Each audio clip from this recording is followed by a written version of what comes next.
Free audio post-production by alphonic.com.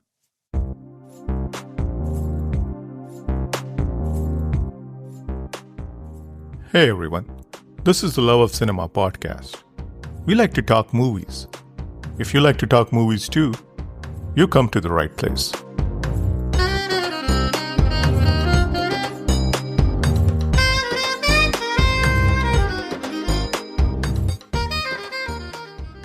So his Hathiram's, I think, working philosophy is live and let live. I think that's really his dictum in life. Jio or Jeena do. Don't get into my way, and I'm not going to get into your way. You do what feels right to you, and I'm going to do what feels right to me, and we can coexist. That's really his. In that sense, he's a Gandhian.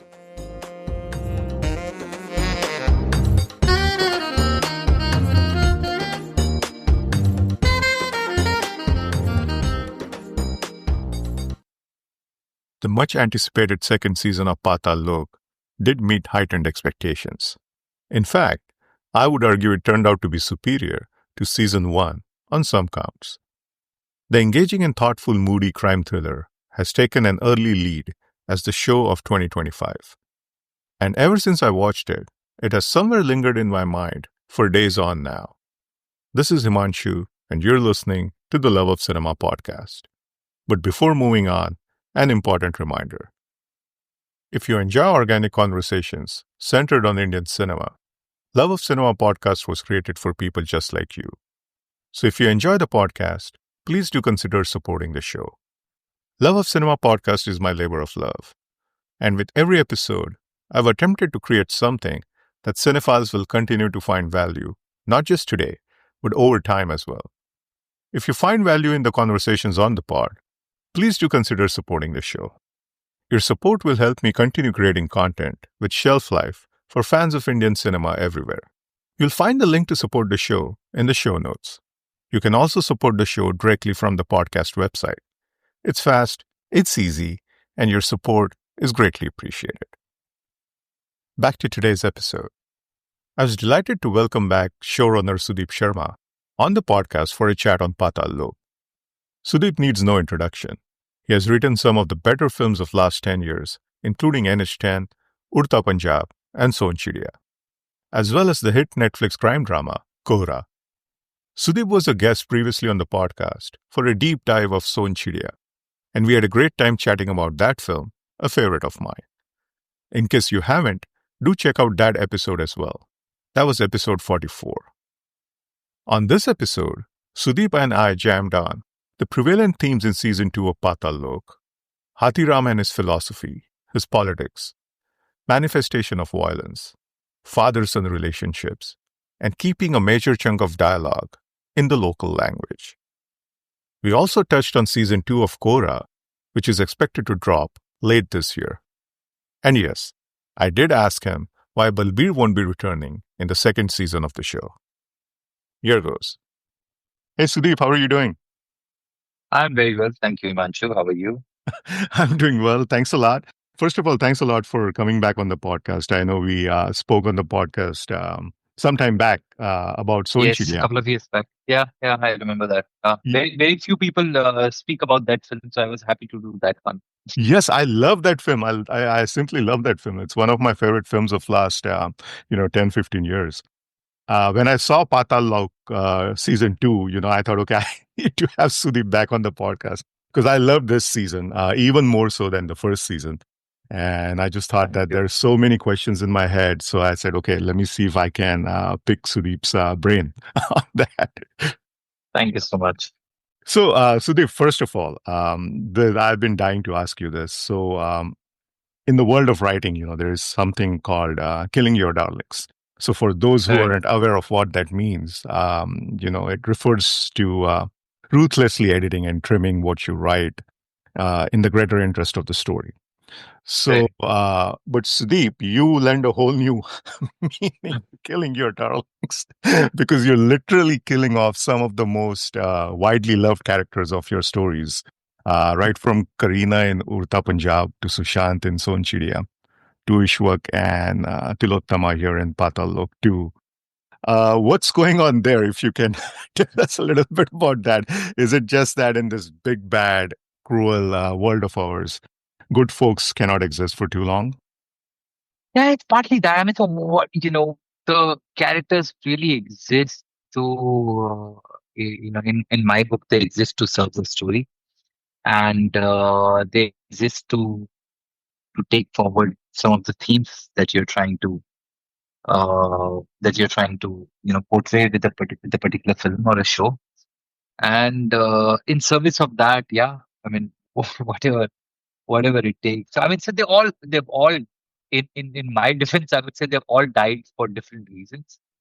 Uh, you know, but it's funny. Yeah, probably you probably picked on the common thread between them, that yeah, in this big bad world, the good won't make it. And that's the sort of pessimist view that possibly my writing carries. At least that strand of pessimism that's there in it. But along with it is also the idea that the death then serves as a catalyst for something bigger, for something purer to survive, be it in terms of an emotion, be it hope, be it the turnaround of the protagonist that then leads to uh, you know something greater in the film. So yeah, it's for a purpose. It's not in vain, the deaths, but the deaths for sure they're there. Yeah, and we'll talk about some of the similarities in terms of not the deaths, but some of the culminations of your stories later on. But I remember last time when you were on the podcast to talk about Sonchiria, like I said, you mentioned that when you're writing a new story, you like to go and stay for a while where the story is set, soak up the Right, local language, culture as much as you can, because right, it helps you refine your story or chisel your characters. right. So I'm guessing you did the same thing this time as well, spending some time in Nagaland. So, firstly, if you could share with us why you decided to set this story in that part of the country, and secondly, when you did go and spend time there, what was it about that region that you discovered which might have helped you further shape the story and characters? Yeah, so I mean, ultimately there were two reasons to really take the story to Nagaland. One was uh, one was my deep desire to take it back, to take the story to a region where I grew up in. So I grew up in Assam, in the northeast, uh, and so I'm quite familiar with the northeast because of that reason. I was there for the first 17 years of my life. My folks were there till the time I was about 30.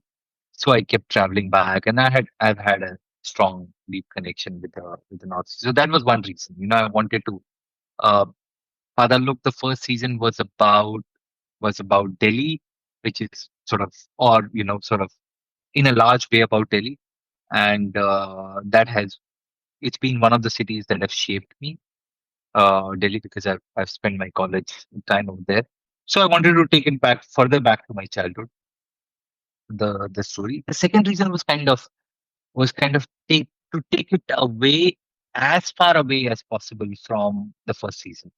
So we were like, man, I told the writers in the second season, in the second season room, that and this was a different set of writers. Uh, I told them that, look, I don't want to do anything with the first season. I don't want it to have any sort of a shadow of the first season.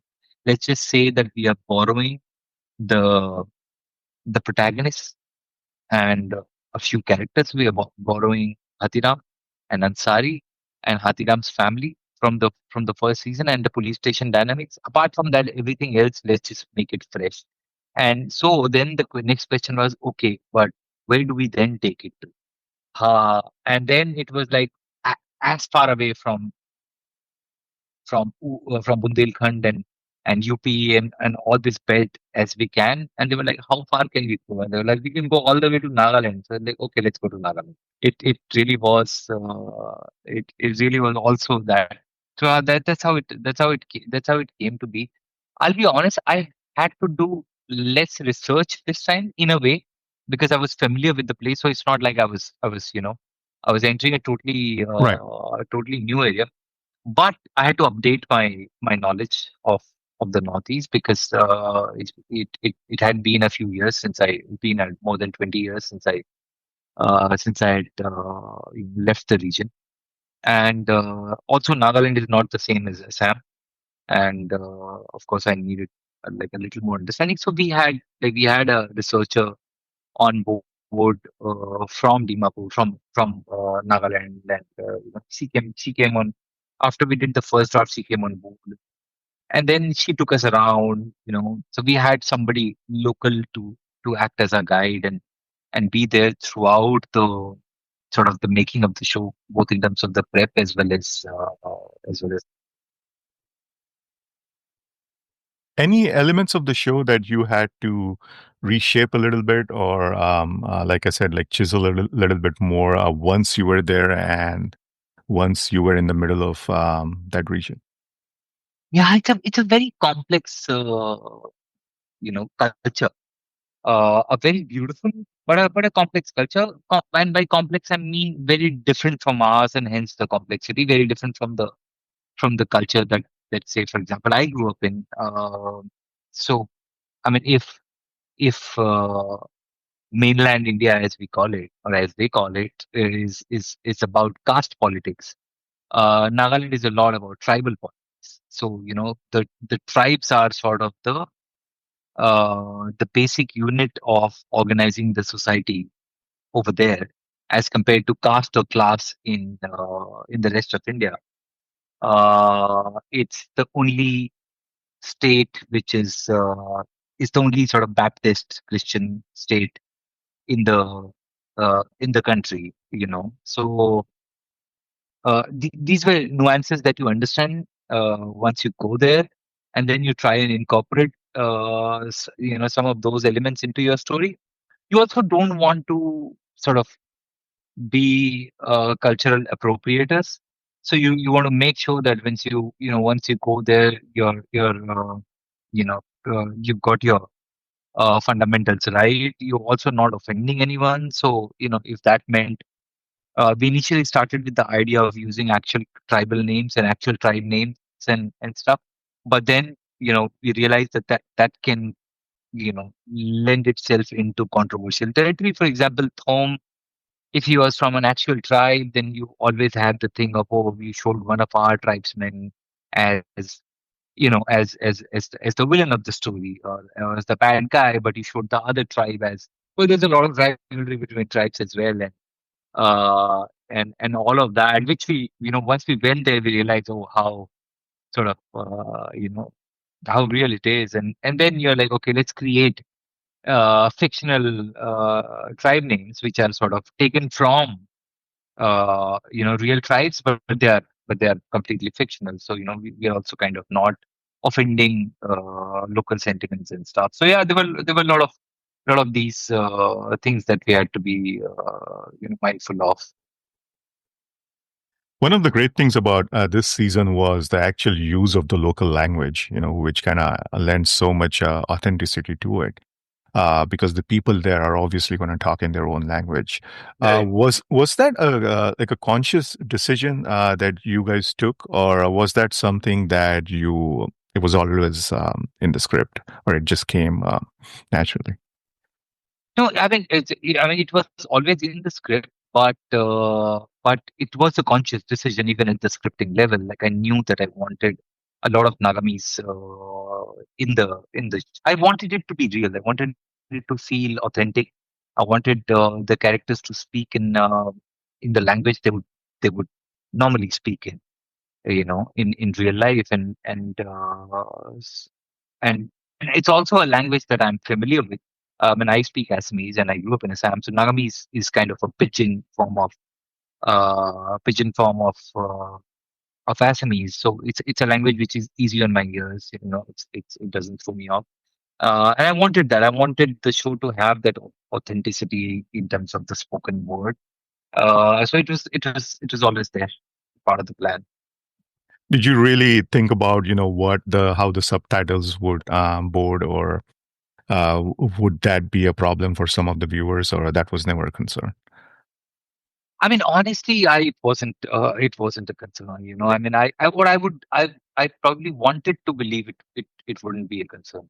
Exactly. Right. Let's just, yeah, there were. I mean, some people did uh, The bring only that. reason I asked that is because for some people it is like, as soon as they learn that there's some subtitles, they're a little put off. Right. I don't have any Yeah. problem on, but yeah, Yeah. No, no, I understand. I understand. There are, but then, uh, how do you tell an authentic story without without true.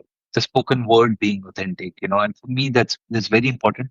What was I mean, there's something that I've observed. So apart from, I mean, we always quote the example of Parasite, which kind of broke the 1 inch barrier that Bong Joon-ho spoke about. But if you, I'll tell you an incident. I was when I was renting out my office.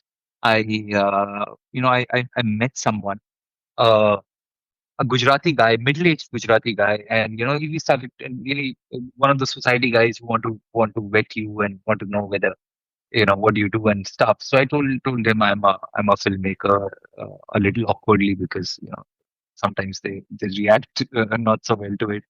But then I was surprised that this guy started talking about Korean shows to me, and I was a little ashamed because I hadn't seen too many of them. I mean, I of course I knew of Squid Game. I hadn't seen it though. I still haven't. But there were a lot of other Korean shows, like the K-pop dramas and the K-romances and all of that. That is like, man, I'm hooked on to these, and my daughter watches it, and she's learning Korean these days. And then he showed off his a little bit knowledge of Korean that he had with me, and it was quite an eye opener. That meeting, I was like, there are people, regular folks, who are watching subtitle content or dubbed content or stories in a language that they are not, or about people that they are not intrinsically familiar with. And that was heartening. And I was like, maybe you can push it. Maybe you can do a show in half in Nagamese, and get away with it.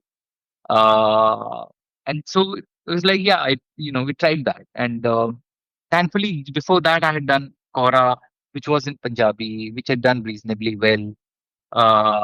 Although Punjabi is a language more familiar to us because of the music and because of the history and all of that.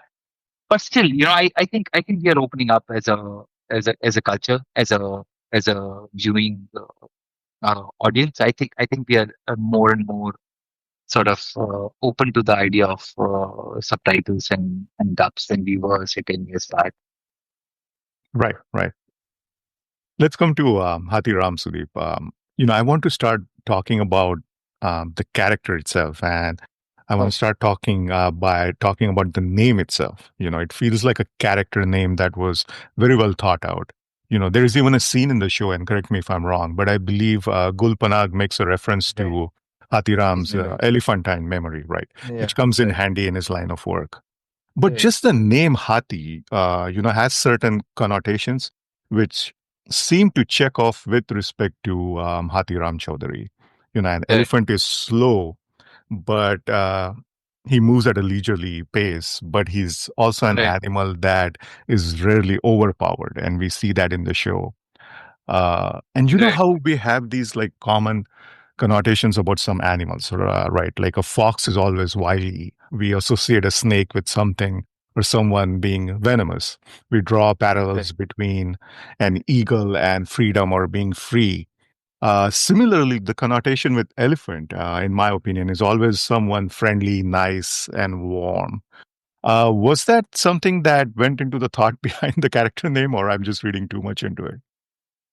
I think so. I really liked the name. So his name was there in the book, The Story of My Assassin, from which we drew Right. the first season.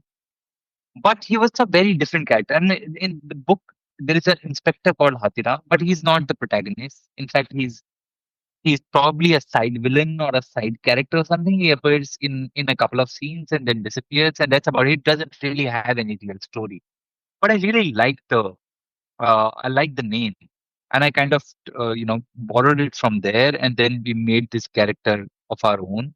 In retrospect, some of these I would say, retrospect is always 2020.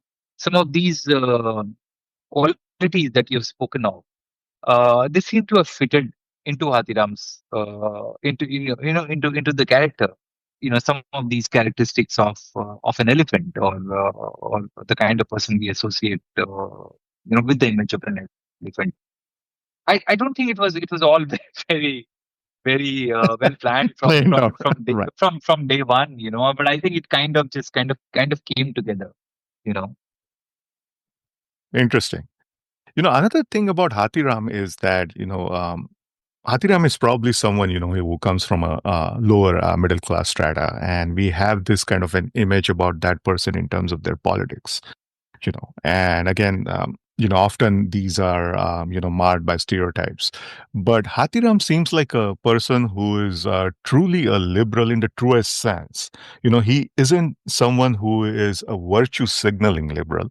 Like, he isn't Right, a holier than thou liberal. He's not a liberal out of the need to belong to a tribe.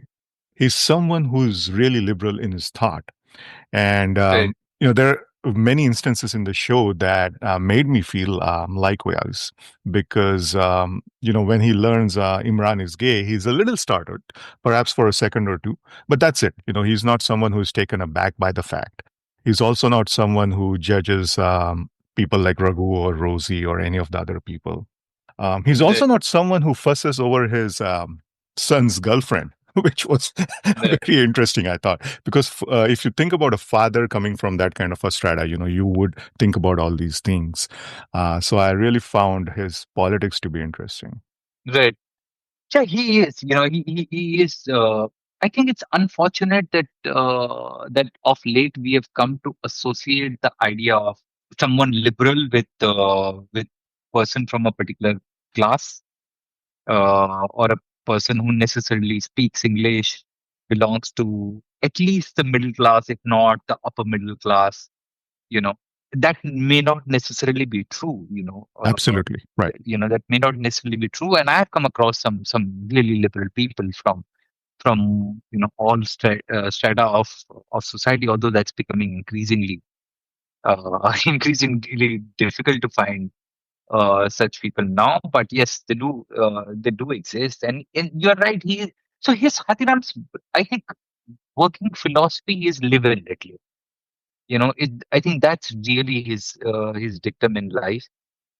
Geo or Gina, though, don't get into my way, and I'm not going to get into your way. You do what feels right to you, and I'm going to do what feels right to me, and we can coexist. That's really his. In that sense, he's a Gandhian. Not in his violent ways, but in this sense, I think there is something old school. There's something old school Indian about Hatira.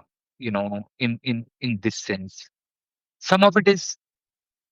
I mean, it's also the. I mean, it's also the kind of politics that I believe in. It's a reflection of some of my politics, or some of my way of looking at things. Uh, and I wanted Hathiram to have uh, this. I was very clear about, and that I wanted Hathiram to have some of these qualities in him. Of I think we can do with a liberal hero, and a truly liberal hero. I mean, because the kind of liberals that we have come to associate liberals with, if I was to put that hero on screen, he would annoy the fuck out of you, because liberals have started annoying the fuck out of you. It's just because, like you said, there's just so much of virtue signaling. There's so much of holier than thou. This it's just also it's coming from a place where most of our liberal demonstration, or demonstration of our liberalness, has now is now happening on social media, where it doesn't really take much to be a liberal. it doesn't take much to be a liberal online. To be a liberal in real life, it takes a lot more awareness, and Right. it can also lead to a lot more hardship and a lot more difficult decisions.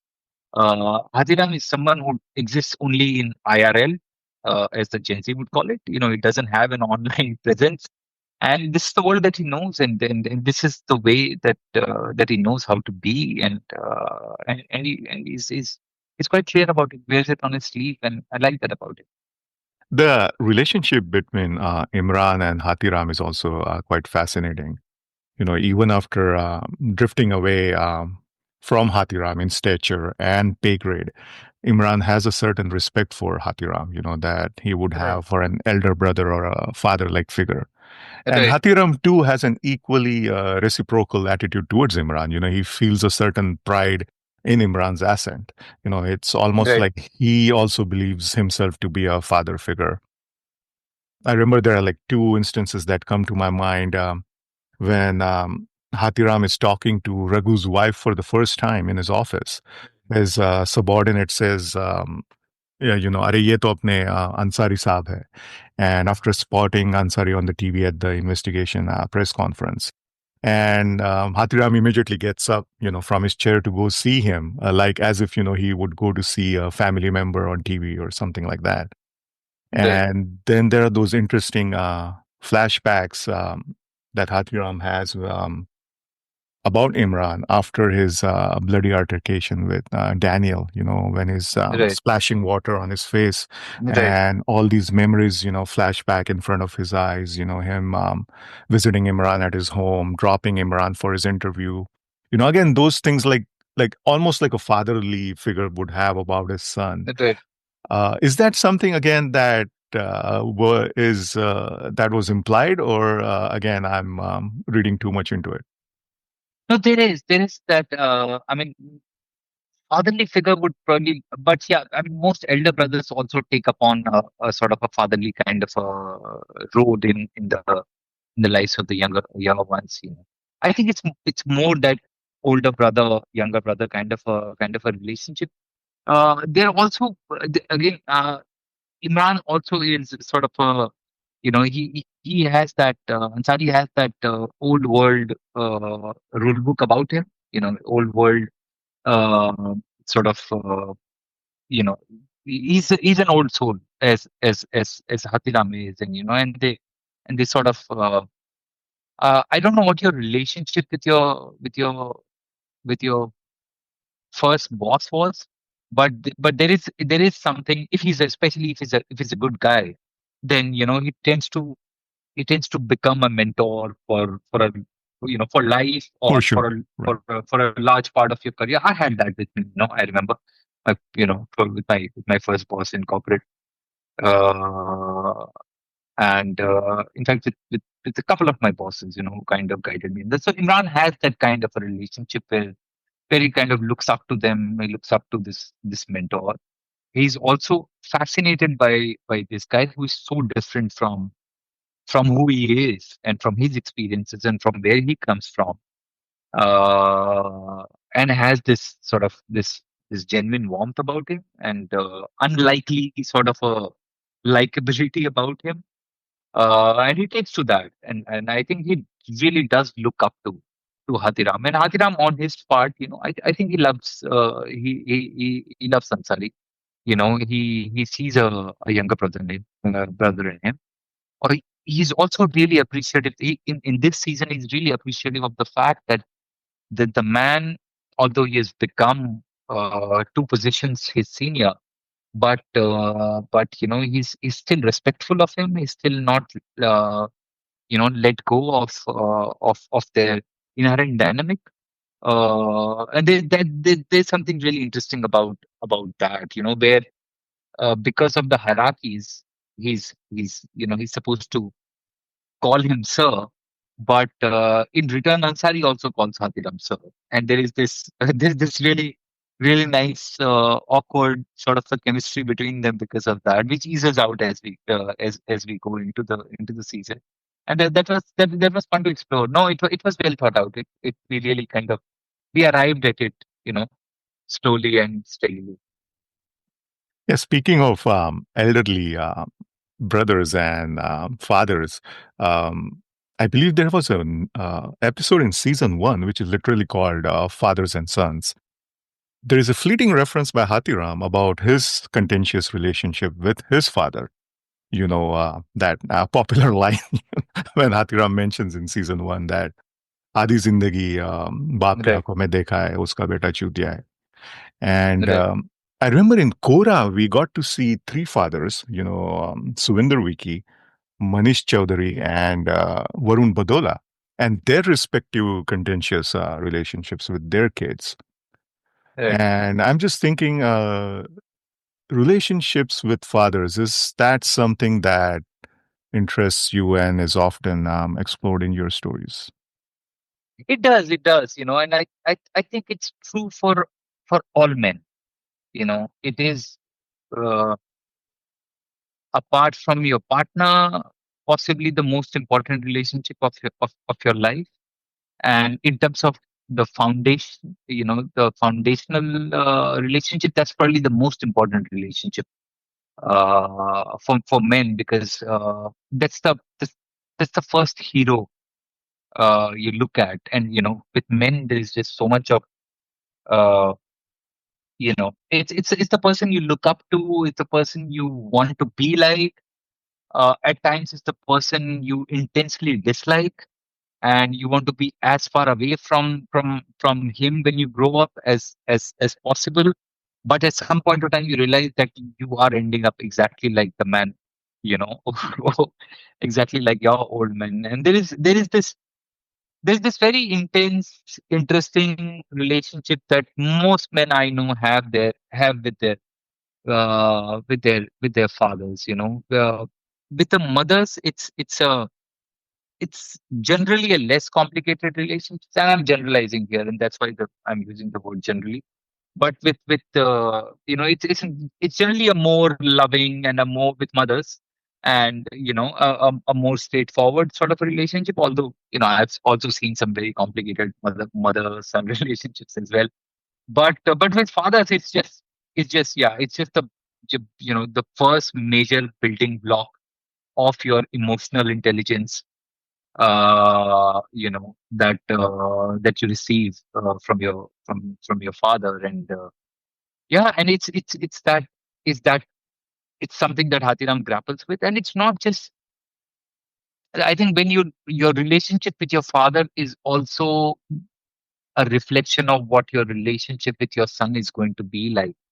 And that's I think between these two, uh, is a man's life is spent between these two relationships. And I think that's why I love that line from season one so much, that आधी जिंदगी, what you said, बाप की आंखों में देखा है कि उसका बेटा चूतिया, बाकी की जिंदगी बेटे की आंख में नहीं देखना चाहता कि उसका उसका उसका बाप चूतिया है. So it's just it's just one, you want to prove yourself in the eyes of of of your father, and then you want your son to prove himself worthy of whatever you think your legacy is, or to better it, or whatever. And there is that constant emotional struggle that a man goes through all his life.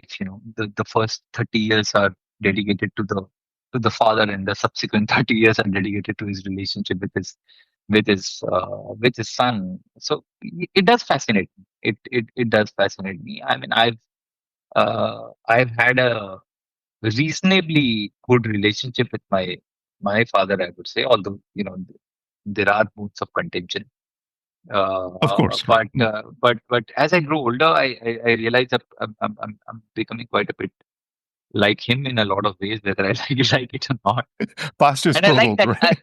Yeah, the past is prologue, and I like that sort of the sort of generational, uh, sometimes the generational wealth of emotions being passed forward, sometimes the generational trauma. As a writer, there is just something so much. There's so much richness that you can explore there. With some of these things. Season closes on a lovely note, where Hathiram manages to retrieve those 5 lakhs from the Hawala agent and hands it to Raghu's dad at the train station. He also gets one last glimpse of Guddu, and he steps out of the train, and a smile finds its way to his face. That little kid, Guddu, who his wife and he looked after for a few days like their own kid. Somewhere it served as means of finding some sliver of hope and goodness for Hathiram, a permanent resident of proverbial hell. I found it very similar, or rather somewhat similar to, how Son Chidiya in some ways served means of salvation for Lakhan, in Right. that movie. Uh, this, I don't see this as salvation, but it's just something that, it puts a smile on his face. For Hathiram, who keeps on saying that he's a permanent resident of Patal Lok. The kid is the hero project for both of them. You know, I think it's their. You can call it a shot at salvation. You can call it a shot at being a hero, which again most men uh, strive to be. Or most protagonists at least uh, strive to be. At least people who come from or who sort of gravitate towards this particular Jungian archetype, of the hero. They are looking for that one thing, that one life if they can save, you know, that one place where they can make a difference, a true difference. Especially, if you are in the case of Lucknow, it was he was literally the one taking lives, and he was a bad guy in that sense. And here was his chance at salvation, at doing something good before he goes away. In case of Hathiram, it is that sense of frustration or that sense of oblivion that he's staring at. That what is it that I'm contributing to the world? I'm not really much.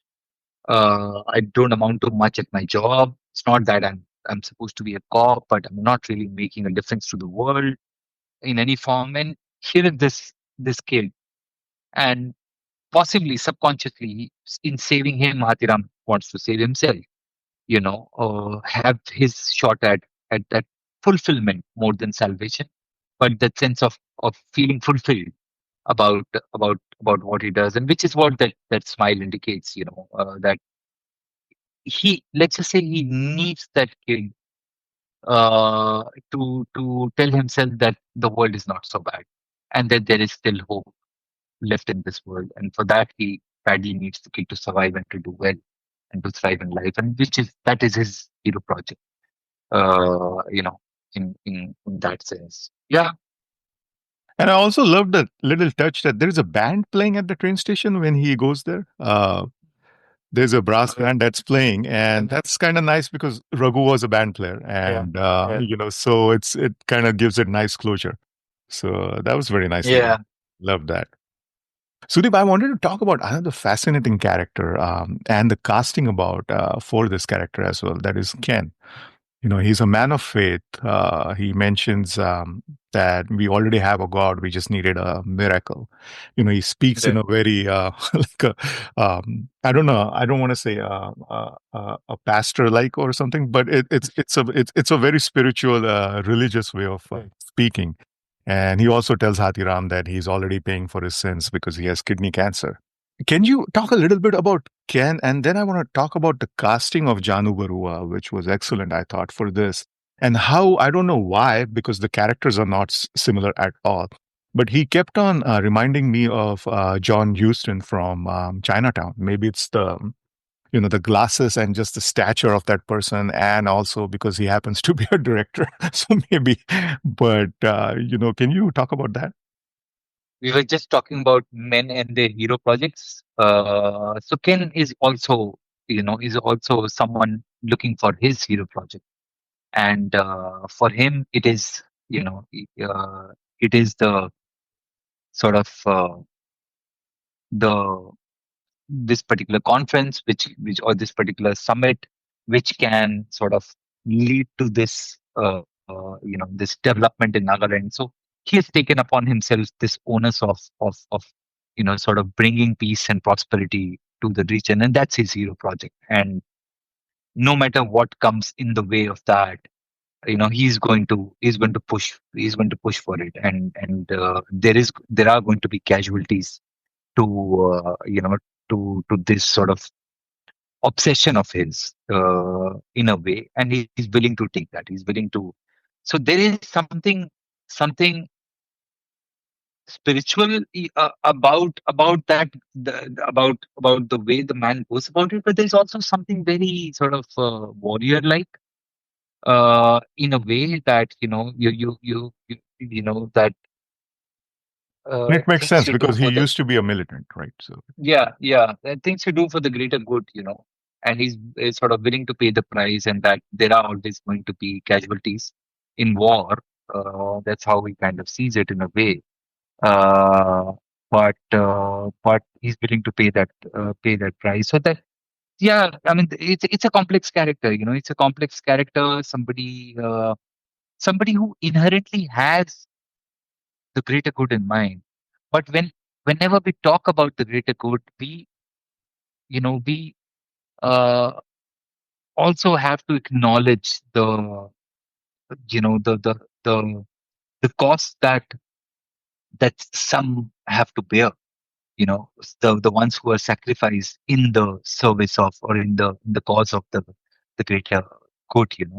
And as long as we see them as statistic, they would not matter to anyone. It's only when you get to know their individual stories is what is when they cease to be immaterial, and when they become important, and when their stories become important. And this is what Hatiram does by bringing Rose's story to the forefront, is when he's busting the myth of the greater good, uh, in front of Ken, or when he says that line that Meghna Barua, ACP Ansari, Rose Lizo, जो आज मरी पड़ी है अस्पताल में. Do you have any idea how many lives you have shattered in your pursuit of greater good? And that's the conflict.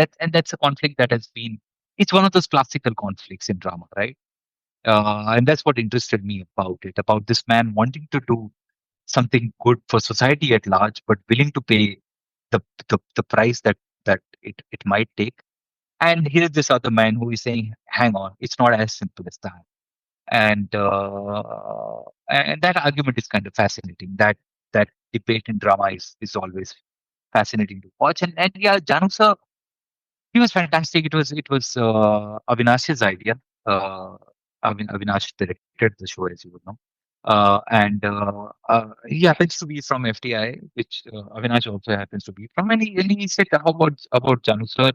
And of course, I mean, I knew about Janu sir. I grew up in Assam. Janu sir was an absolute legend, in Assam. I remember watching his films when I was in school. His film Haladiya Shorai Baudan Khai, it released when it won the national award when I was in school, and there was a screening in my school uh, back in the day. And so it was, it's just this really celebrated. He's the Satyajit Ray of Assam.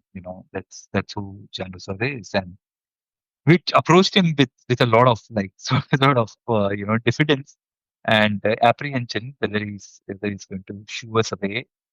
But he was very kind. He was very kind. He wanted to read the script, and he read it, and he really liked it. And then we requested him to do, if he would be comfortable doing an audition, because which is such an important role. And not that we doubted him at all, but we just wanted to be sure, how the two would fit.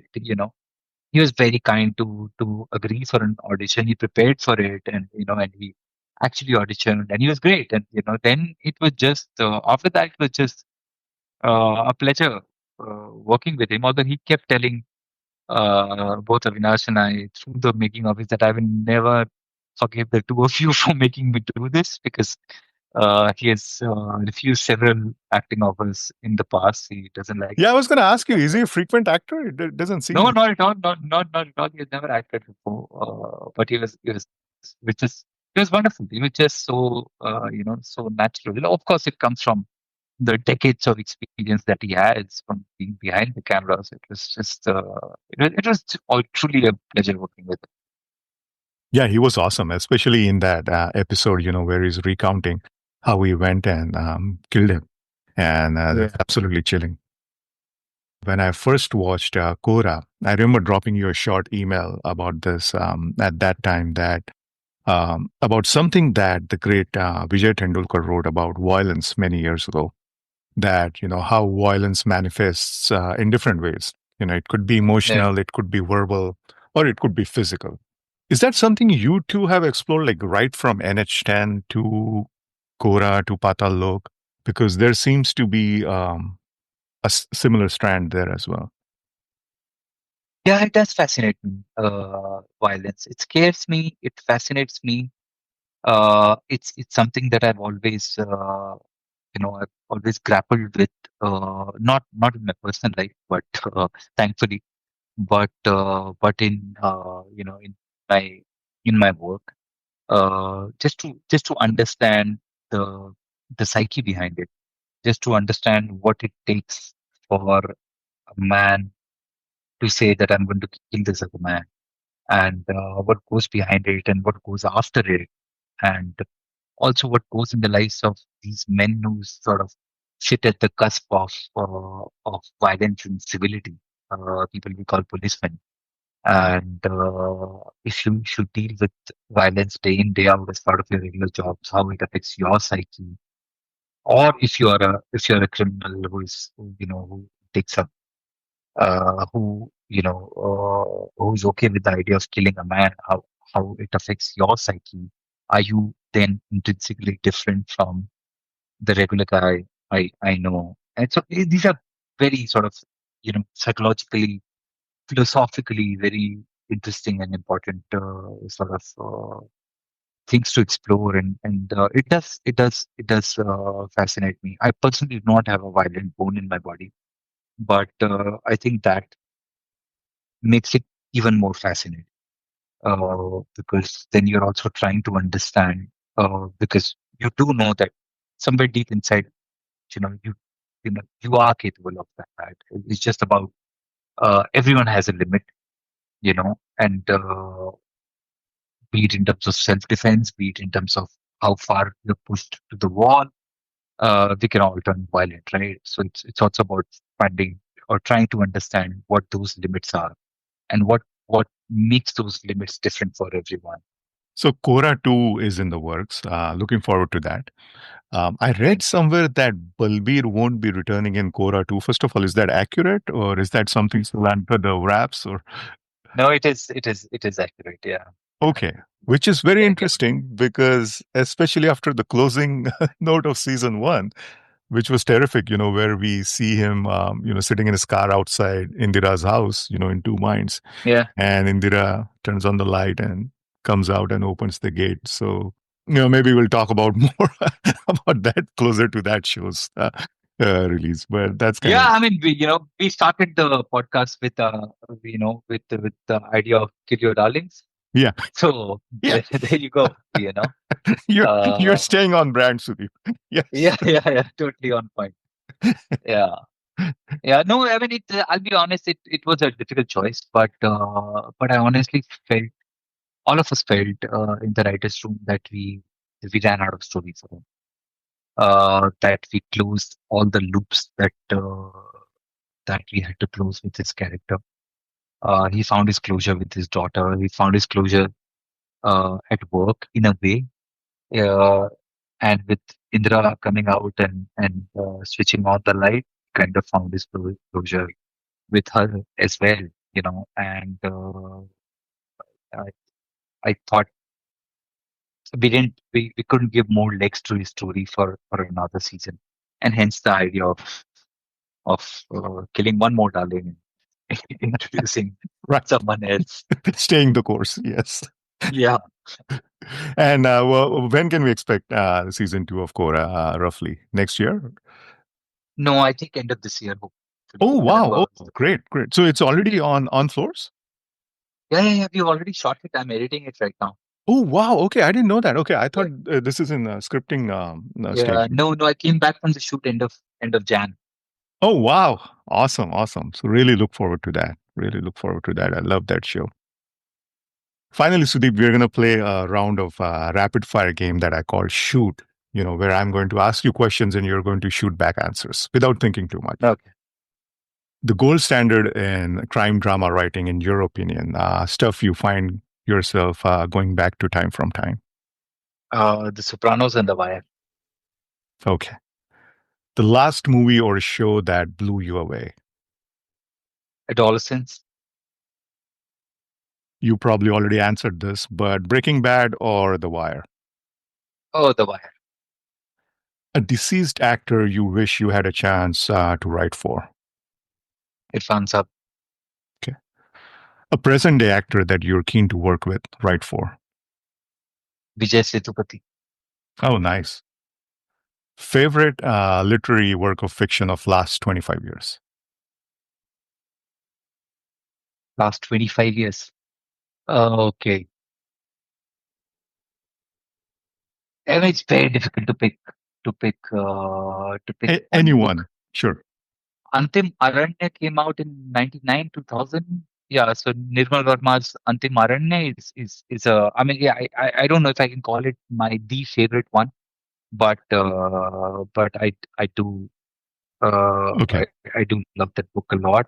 And what else? I'm gonna have to look at my my library, but yeah, there are too many of them. There are too many of them. This is just something that came at the top of my head. Sure. Sure. Animal or Pathan?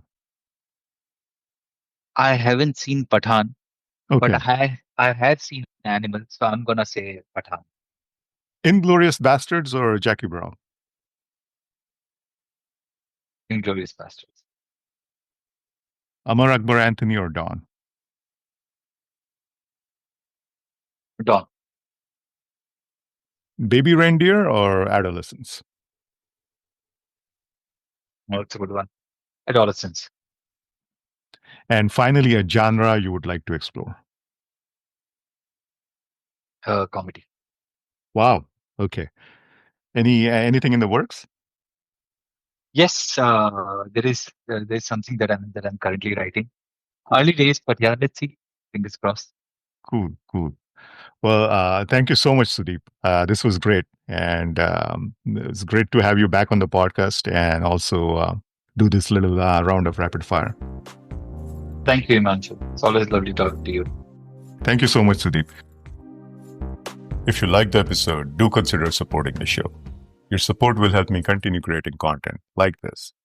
You can find the link for supporting the show in the show notes and on the pod website. Also, do share this episode on Twitter, Insta, or Facebook. And do subscribe, rate, and review the pod wherever you listen to your pods. You can follow me on Twitter and Insta at loveofcinemasf8.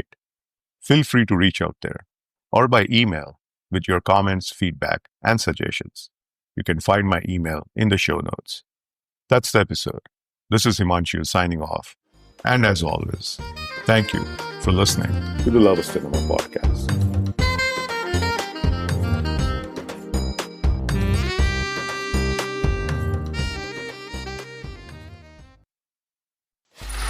Free audio post-production by alphonic.com.